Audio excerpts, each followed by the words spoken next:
Assalamualaikum warahmatullahi wabarakatuh. Perkenalkan, nama saya Rizkiatul Husna dari semester 6 kelas sore, Fakultas Perikanan Universitas Pekalongan.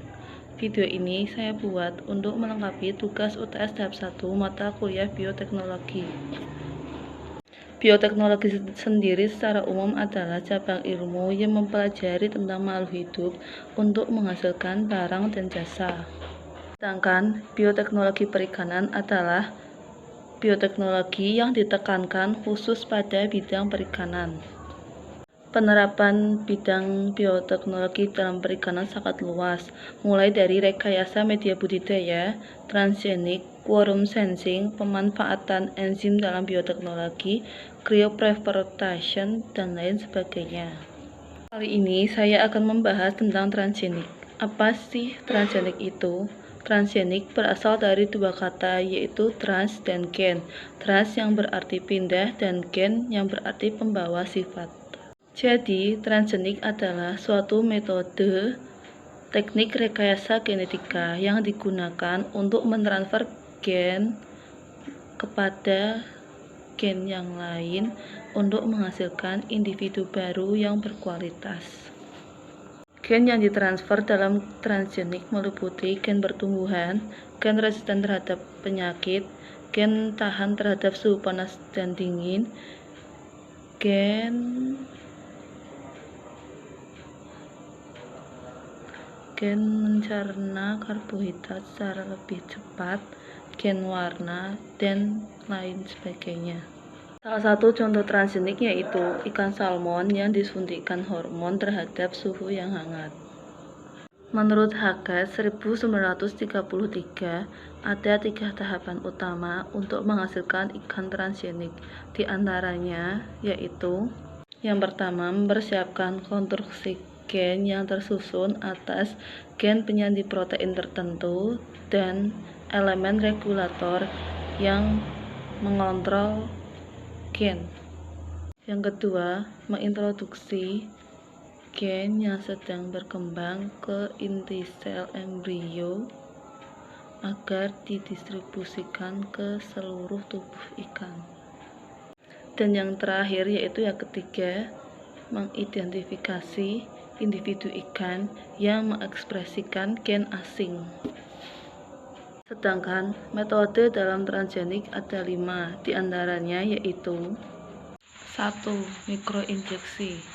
Teknik mikroinjeksi, gen yang akan diintroduksikan ke sel menggunakan mikropipet dan dilakukan di bawah mikroskop dengan bantuan mikromanipulator.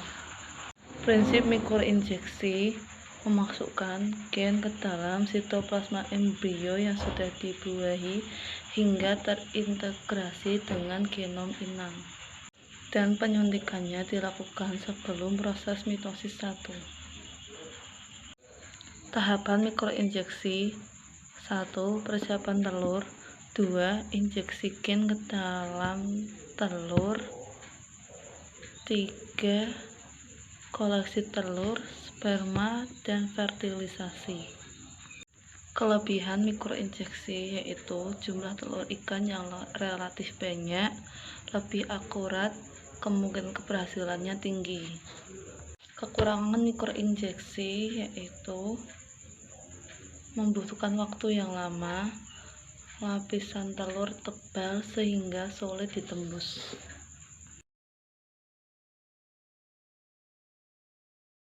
2. Elektroforesis. Teknik elektroforesis, serangkaian listrik arus pendek untuk melemahkan membran sel untuk membantu transgen atau DNA rekombinan masuk ke dalam sel tertentu. Prinsip elektroforesis: gamet atau embrio ditempatkan pada suatu kuvet yang mana membran selnya permeabel terhadap molekul DNA bila mendapatkan aliran listrik pendek. Kelebihan elektroforesis: teknik transfer gen terjadi secara massal, mampu mengatasi beberapa Kekurangan karakter telur, sperma ikan mudah ditangani karena penambahan air sederhana mampu mengaktifkan sperma.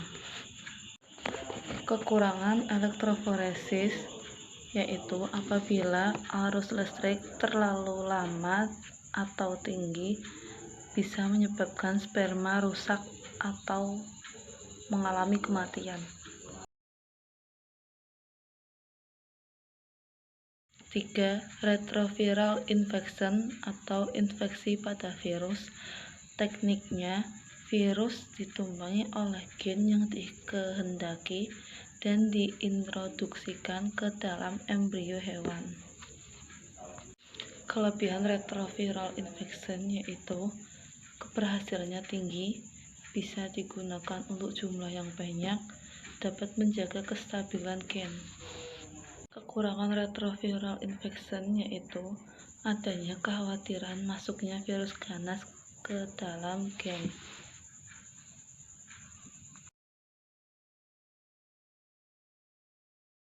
4. Spermatiatet atau sperma sebagai pembawa gen.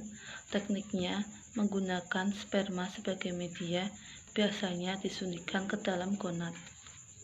Kelebihan spermatiatet yaitu sperma dapat digunakan dalam jumlah yang banyak. Kekurangan spermatiatet yaitu tingkat keberhasilannya rendah dan tidak semua sperma bisa menyerap gen yang disuntikkan. 5. Particle bombardment atau partikel biolistik. Tekniknya memasukkan gen kemudian diikat dengan partikel dengan cara menembakkan ke sperma atau sel atau telur yang dituju. Kelebihan partikel bombardment adalah mudah ditangani dengan satu kali tembakan.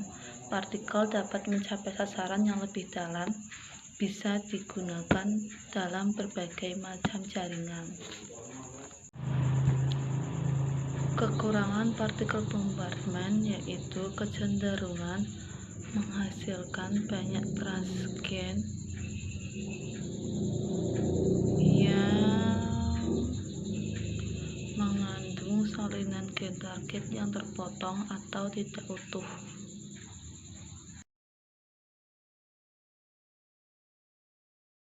Aplikasi transfer gen sendiri dalam aquaculture meliputi peningkatan pertumbuhan, peningkatan terhadap daya tahan suhu dingin, peningkatan daya tahan terhadap patogen, dan lain sebagainya.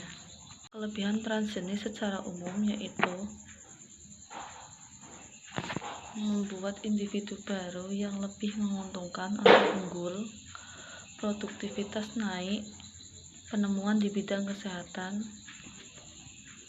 Sedangkan kekurangan transgenis secara umum yaitu dapat mengganggu ekosistem, teknik yang cukup mahal, kekhawatiran tentang keselamatan konsumsi transgenik. Demikian pembahasan tentang transgenik yang dapat saya sampaikan. Kurang lebihnya saya mohon maaf. Terima kasih. Wassalamualaikum warahmatullahi wabarakatuh.